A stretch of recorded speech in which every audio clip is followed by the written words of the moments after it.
My name is Gwyn. My Derby number is 72 and my Derby name is Mama Bird. I am 52. I work for the federal government.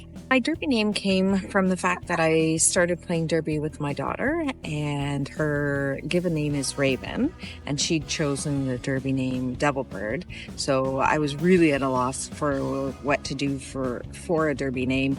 So a couple of the other league members suggested that Mama Bird would be appropriate. So I've been in Derby since 2017, so 7 years. I started Derby for convenience, which is odd. I was driving my daughter to roller derby. She had started a year before that. And I would always either wait for her or come back home. And one day she mentioned that the following week I could start dropping her off an hour later.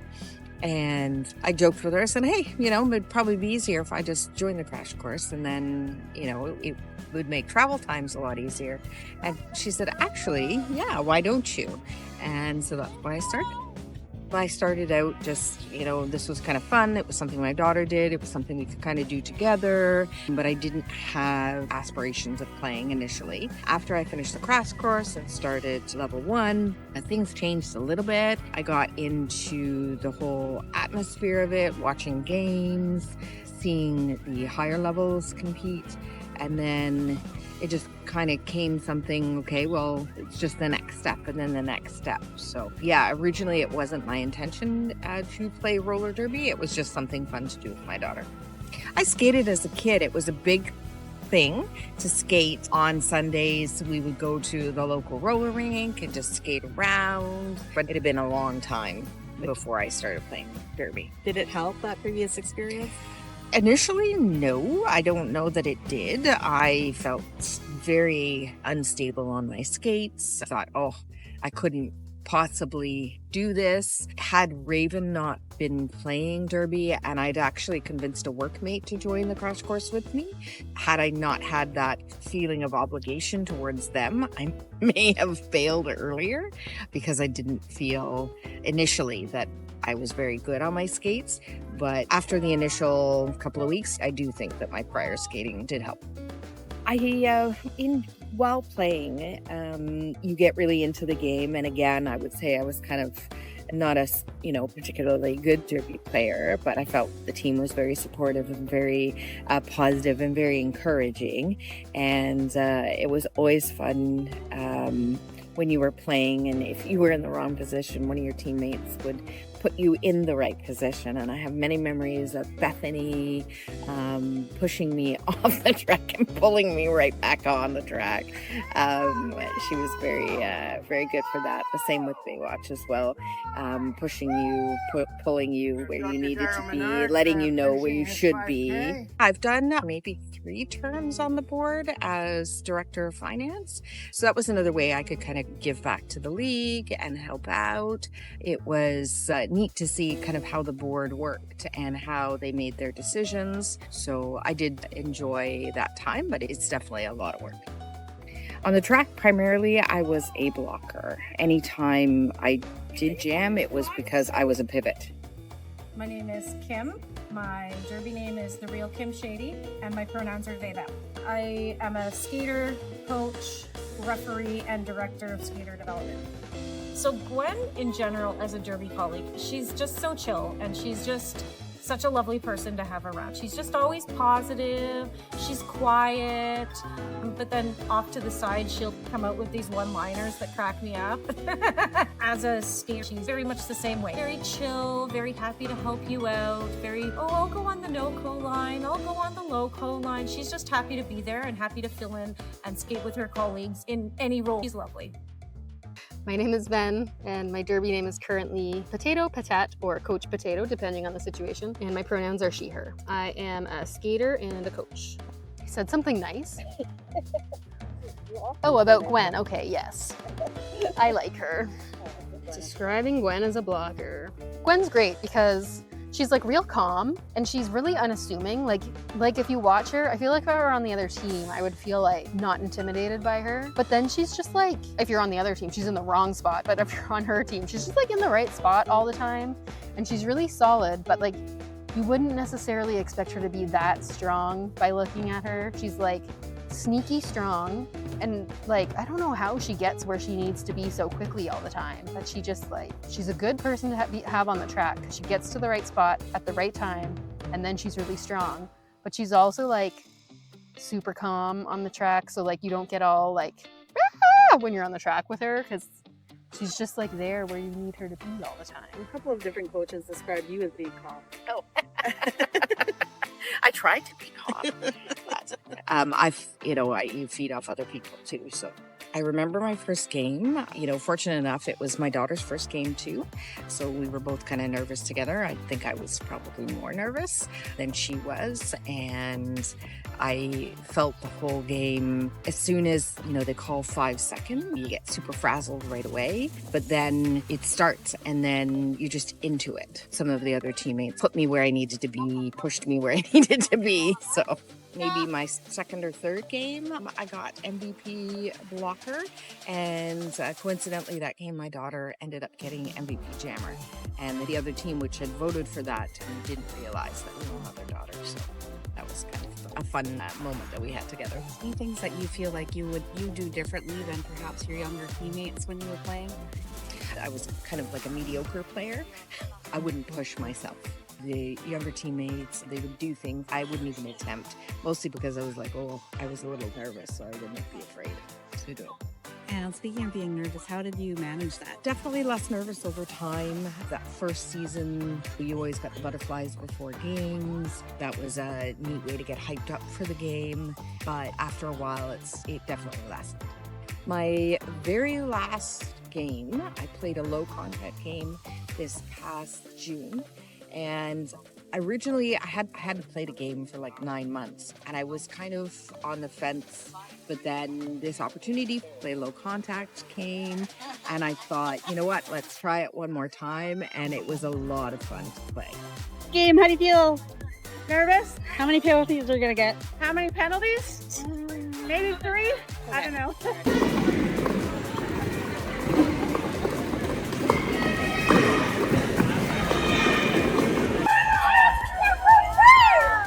Yay!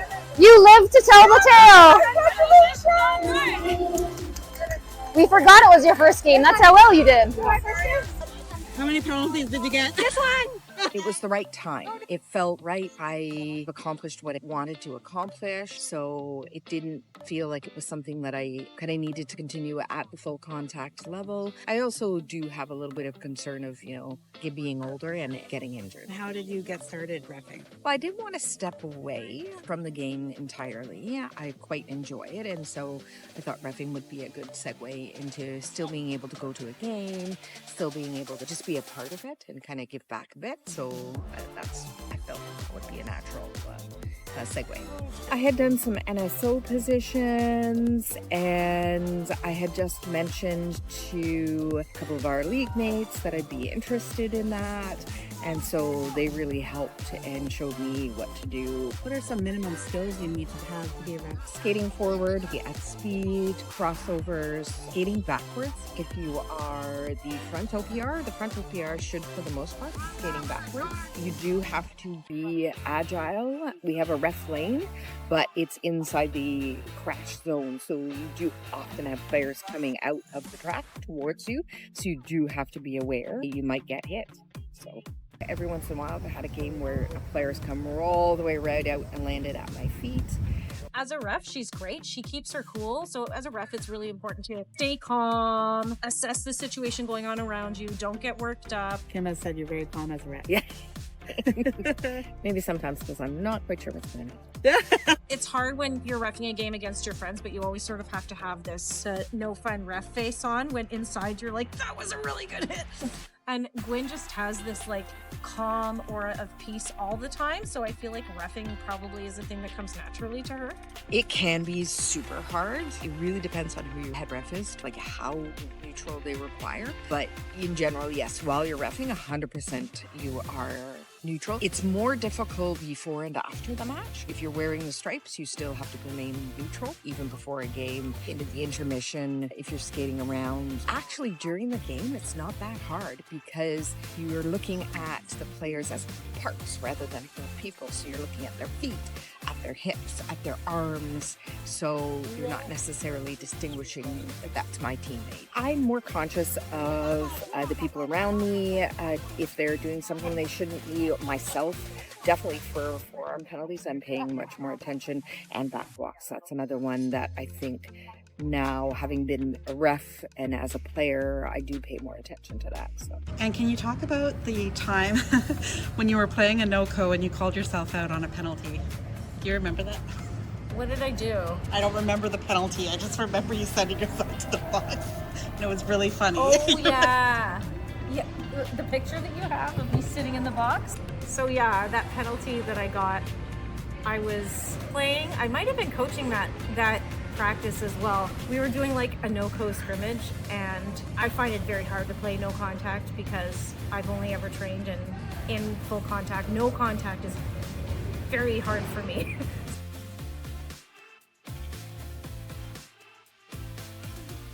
Called myself on it immediately and sent myself to the box. So You were also reffing. So you were Was I also reffing. reffing and then You were playing? reffing and then you were like putting on a shirt and then playing because we were short a lot of people. right. So Yeah. it was really funny though. And as a law-abiding citizen, Yes. what's your most common penalty? My most common penalty, forearm, would definitely be my most common penalty. KO, I'm KO, formerly KO Joe. My pronouns are they, them. Yeah. But you don't get penalties because you're a ref. I mean, You're a law-abiding citizen. Don't talk to me about directionals. Directionals, haven't met them, wouldn't know them. As a law-abiding citizen, what is your most frequent penalty that you get as a derby player? I think it's forearms. I think I get forearm penalty a lot because I'm pretty small, so like I get shoved around a lot. So I think it makes sense that I end up using my arms and hands to like block somebody more effectively, even if illegally. So I get forearm penalties a lot. Nobody gets a penalty. Can you stay on for the next jam? Baywatch. Kim is going to go on for Heather in the next jam as long as there's no penalty. Aaron!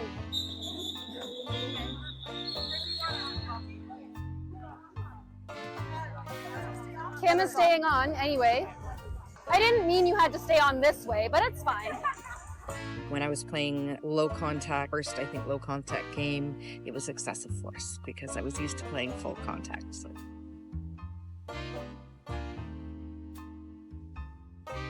I suspect I'm going to get 3 or 4. And how many penalties did you get in Sherbrooke? I got 0 penalties the last game in Sherbrooke. Should you have got some penalties? Oh, yes. In Sherbrooke, again, it was a low contact game, or it was intended to be a low contact game, but both their team was their full contact team for the most part, as was ours. So it is a little bit hard to make that switch and make that distinction. It did very much stray into the low full contact range, so definitely should have taken some excessive force penalties. I don't want to get fouled out. Yeah, so it was Quadtoberfest. It was a loco tournament. It was a 2-day tournament. Really fun, but I did foul out of a game. As a joke that season, I was like, my goal is to foul out one day and not just like one egregious penalty. Like I want to get like all the penalties and foul out. And then I fouled out in like the first 10 minutes and it was really sad. And then I had to like go off into the corner and cry. I don't think some of the calls were accurate that result in the fouling out, but I also wasn't reffing. So like potentially maybe they were and I just made a bunch of mistakes. But yeah, I got like some excessive force calls, got some stop block, maybe a multiplayer, which like definitely was true. It's a multiplayer, I probably have done it. So I have a funny memory about a panty pass. Okay, I guess since it's related to reffing, do you want to talk about the panty pass incident? So in a team practice. So we had just finished talking about what to do when the jammer passes the star to their pivot, like when they can't get out of a pack. I was jamming. Again, I have no idea how I get into these predicaments. I never want to jam. The jammer will pass the star to their pivot, who then hopefully takes it and runs away with it. And there are certain things that make that pass in itself illegal. Can't throw it to each other. The jammer and the pivot both have to be upright and in bounds. Anyways, I was jamming and obviously not getting through. And then I look over and Baywatch is like doing the pass a panty thing. And I'm like, oh wow, I'm so impressed that I even noticed it. And you tried to pass the star to your pivot. So I take off the panty and I throw it at Heather. I think it was Kim who was reffing. And the first thing you did was throw it, and I was like, nope, that's illegal. So I'm like, oh shit. So I get down on the ground, I pick up the panty and hand it to Heather. And I said, nope, that's illegal. I'm like, shit. Okay, so I got up again, and then I hand it to Heather. So I'm handing it to Heather, and then Kim's like, both feet need to be in the track. So you can't pass it when you're off the track, or when one of you is off the track. And I was just like, every single thing I could do wrong, I did wrong. You did all the things that we had just covered. All the wrong. All wrong. All wrong. And I just love how everybody was just standing there watching me, like from both teams. Like nobody was moving. Everybody was in awe. Which position is your favorite reffing? OPR, so outside pack ref. Typically that is the one I do the most. Well, I am most comfortable with it. Maybe once I get a little bit more experience and have more chance doing some of the other positions, that'll change. But right now, I would say OPR. Most common penalty is track. That's OPR, because that's something we can see on the outside that maybe the inside jammer ref cannot see. I like them all for different reasons. So like I like being an outside pack ref known as an OPR because you get way more skating in that way. You get a lot more cardio because you're constantly skating around and around the outside of the track, which is an even longer distance than the skaters skating inside the track get to skate. I get to practice my backward skating and my fast stops. So I like OPRing a lot. But I also really like inside pack ref at the front of the pack because I get to see all the action super up close. I don't have to worry about jam points, and sometimes when you're really tired and you're skating inside the pack, it's the shortest distance to skate, so sometimes that's like a really nice sort of break. We, depending on who our head rep is, it will either be Team Zebra or Team No Fun. The officials refer to themselves as Team Zebra because of course we were black and white. We get to skate every jam. We have enough skaters plus two to make up a whole line amongst ourselves, and we always win. Do you still go to practices as a ref? I've taken a break for the summer. Back in the fall, I'll probably join some of the levels practices just to maintain my skating. I do go to Ottawa quad sessions on Fridays. When the league starts practicing scrimmages more, obviously I will attend those scrimmage practices to help them there. But OPR in particular, you do end up going quite fast, depending on how fast the team is and how fast the pack is. So kind of maintaining some endurance is super important. Bigger gun? Oh, sushi roll? Yeah! Yeah! Woo! Yes, Gwyn!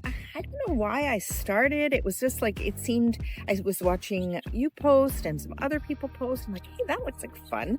I'd love to skate outside, try something a little bit different. And then I got into trying it. And yeah, I quite really enjoy it. What would you say are some of your proudest moments for skating? Definitely dropping in at the yard on the taller ramps, dropping in at some of the other ramps we've skated in outside. I did drop in at the bowl at the yard, not super successfully, but I did it a couple of times and landed with flair, I guess is the same. And then going to the skate barn in Alexandria and doing some things there. So You did a split stall.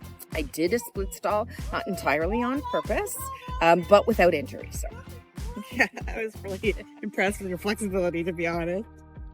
We had a skate park tour with a bunch of people from the skate community, some derby people, some skate park people, like just a bunch of skaters who like to hang out together and go to do fun things together at skate parks. We had a Golden Girls skate park day. So I think it was your idea. You thought it would be funny to show up at the skate park dressed as senior citizens with canes and walkers and then like go down the ramps. So we did. We had, I don't know, how many people out? 12, a dozen, 15? 18.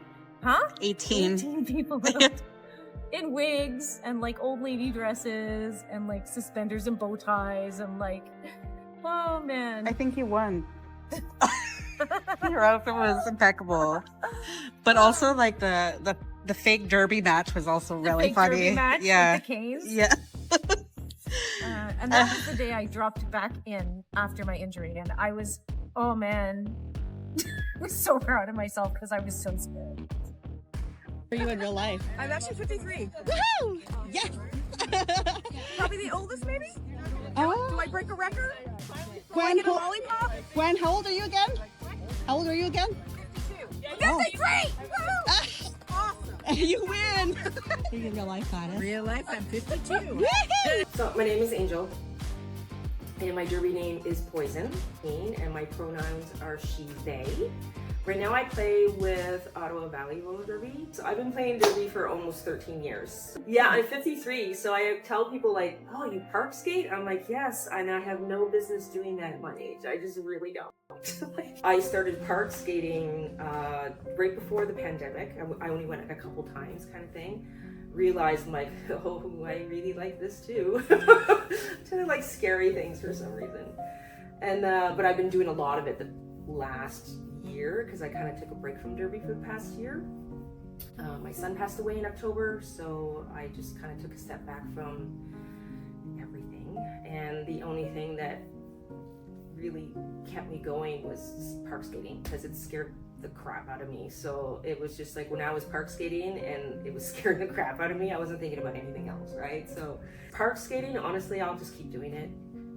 I'm just gonna keep doing it because I absolutely love it. I think I'm going to continue park skating. I'm not sure if I'll try dance skating.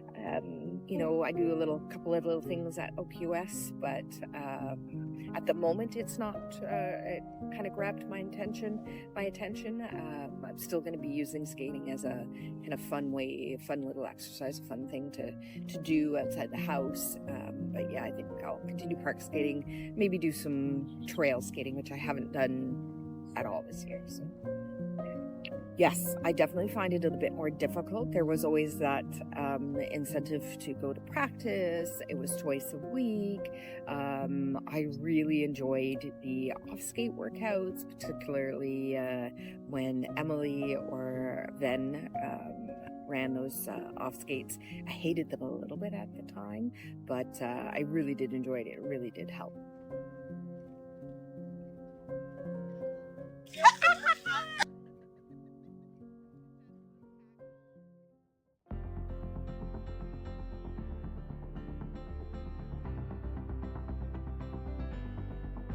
I have started to crochet, which kind of has been a fun little craft. It was something I started over the winter, and something else I quite like to do. So I had a water bottle for a very long time that had a sticker of Mean Bean on it. When crocheted me, and it looks identical. It's a little Mean Bean. It's like you love my Mean Bean. Oh yeah. Very angry, very mean.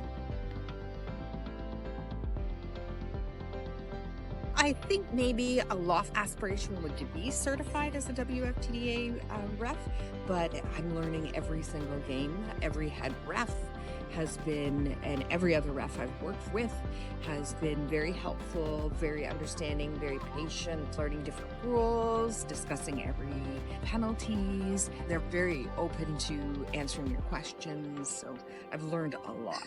Is that with the ref community, I thought originally I would just be reffing in Ottawa, but I've actually been going to Kingston to ref, and I've been invited to ref in other places around Ontario. The ref community is quite small, and so there's often a need for refs, and so now I'm part of that. I can volunteer and help out where needed. So that was, again, another unexpected find after transitioning to refing.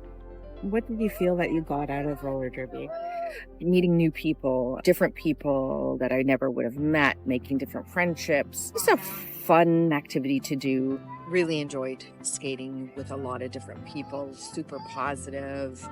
And that was kind of the thing, is that you've got this quite a wide age range of people on the track, but on the track it doesn't matter. Everybody was super supportive and quite a nice atmosphere to compete with. And seeing that even amongst the other teams, like my first game, I thought, I had no idea really what would happen after the game, but how complimentary the other team was, how positive they were. What a nice experience it was. Like, you always at the end of derby take a group picture and everybody makes an effort to pull everybody and mix everybody up. So it's not just your team and my team. That's the other thing I've learned as a ref, kind of how the behind the scenes, how the refs kind of help foster that relationship between the teams, because at the intermission the head ref has a chance to go to each team to discuss what they are frustrated with, what's going good, what's going well, what's not going well, and so we can kind of adjust our behaviors to help make it a more positive experience. And so, you know, we're catching more things, because even though there's ideally 7 of us, there often are not, and you can miss things. So I have maintained quite a few friendships outside of derby. We are at Lansdowne Park at one of our teammate Ben's race walk competition. Oh, I need a sign. Here's my sign. It's so cute.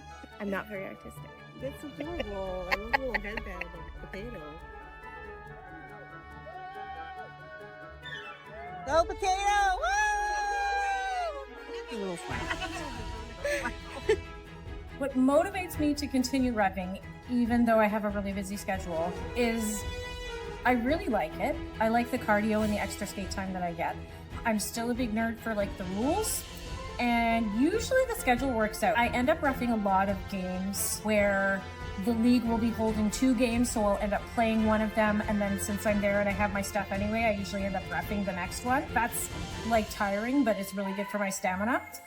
And it keeps me on top of all the rules. And I've made some like really nice contacts within the reffing and officials community, so it helps me stay in touch with all of my friends. And my favorite reffing memory in 2019 was my 2nd year of reffing, and I reffed at the time for Ottawa Roller Derby, and I played for them as well.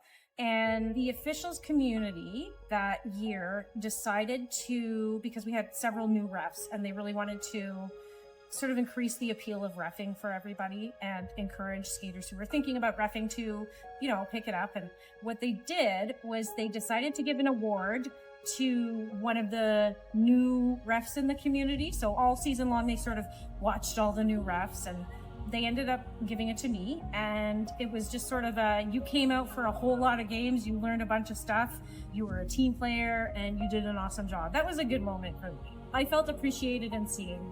Yeah. Such a good idea. So about a year ago, I decided I would step back from playing full contact roller derby. Mm-hmm. And I remember in my mind thinking, yeah, that was great. But then the first bout came about, and I remember watching them play, and there was a big, you know, did I do the right thing? Have I made the right choice?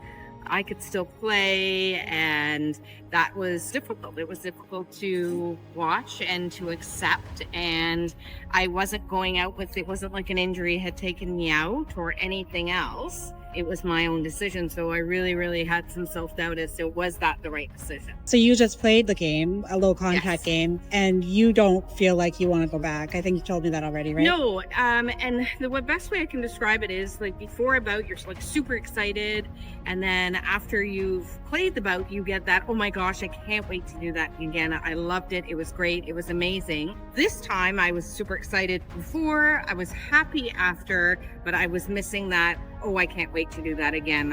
There was no, oh, I can't wait for next time, or oh, I can, you know, it just wasn't there. So that's when I knew. Part of my transition to becoming a ref from being a player, I didn't want to give up skating with the level 2-3 skaters that I knew that I had been skating with. I kind of wanted to leave that door open. So I knew that I had to continue to participate and go to practices. But now I'm comfortable. If I do end up attending level 1, I'm super excited to attend and skate with them as well. I don't feel the same fear of regret. I'm very comfortable with my decision. I think that I would still see them around, especially through team practices, potentially league practices. They'd still be able to attend off skate. I do see quite a few people outside of Derby as well, so it would just be a little bit more effort to maintain those relationships, but I think it would be possible. I'll see them at the skate. Yeah. So it is a definite community, and so that's kind of another thing that I've found is I've wondered if stepping away from Derby, I would kind of lose that sense of community, but the refs are their own sense of community, and they're very welcoming and very, very helpful for giving me tips and tricks and the education being a beginner ref.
I trust you not to give me the villain edit, so.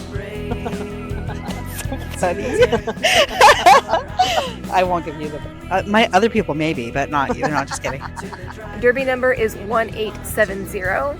However, formerly also used to be 1HKO until the rules changed and you are no longer allowed to have letters in your numbers.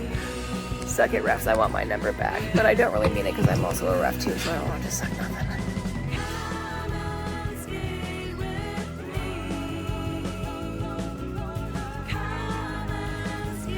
There's tears. There is? This is literally wet.